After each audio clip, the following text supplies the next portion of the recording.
Hey, what's up? This is Christian from the Most High Show. Today I wanted to talk to you about ego. Now, when we think of ego, we think of a grandiose kind of personality, an egomaniac type where everything is about them. It's so self-centered. They can't see anything from anyone's point of view other than their own point of view. And that person is just so hard to get along with. And they're usually very successful and have a lot of money and whatnot. Now, what I'm talking about ego is your ego, my ego. Because even though we may not be these grandiose, kind of larger than life personalities, we still have ego. I recently read somewhere, someone said that when we feel offended, it's our ego that gets offended, not our true self, not our true spiritual self. Our true spiritual self cannot be offended. Why not? Good question.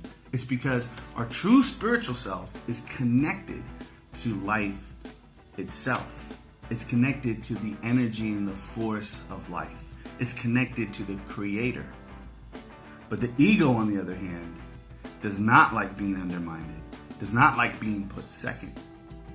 I think when Paul from the Bible, one of the guys who went around everywhere spreading the gospel and the good news about Jesus early in the days, like 2,000 years ago, he wrote a lot of letters, and it's pretty profound that his letters still can educate us and edify us here today.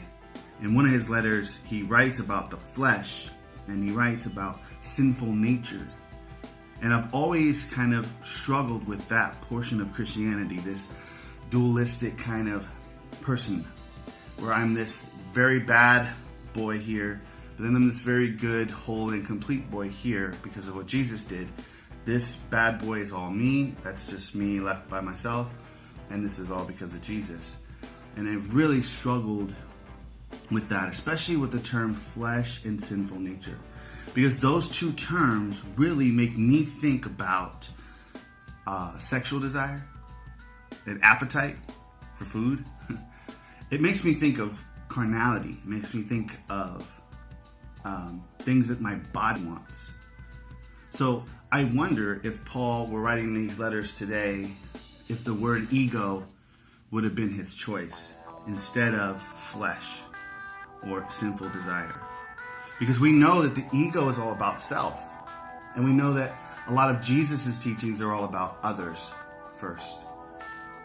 So we see this great dynamic coming into play with our self wanting to self-preserve, and then our true spiritual self, which wants to love and help others and be connected and be in community and lift other people up.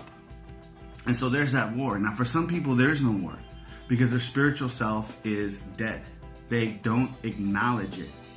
I'm not saying it's not there, but they don't acknowledge it. But for some of us, we have that struggle where we want to do the right thing for other people. We want to help people when they're down. We see somebody and we want to tell them that they're loved for no other reason than that spirit living within us. So as I try and reconcile this lifestyle of fighting against my ego and realizing that the ego is me, that the spirit is me, that it's all me, and that I have the choice each day to decide who is going to get the reins, so to speak. So hopefully this all makes sense and helps you. And I'm just trying it out here to just be talking to you like this, like I know you and like you hear. It's pretty weird staring at the camera, but we're trying some new things. So this is Christian, the Most High Show. And remember, your ego is not your amigo.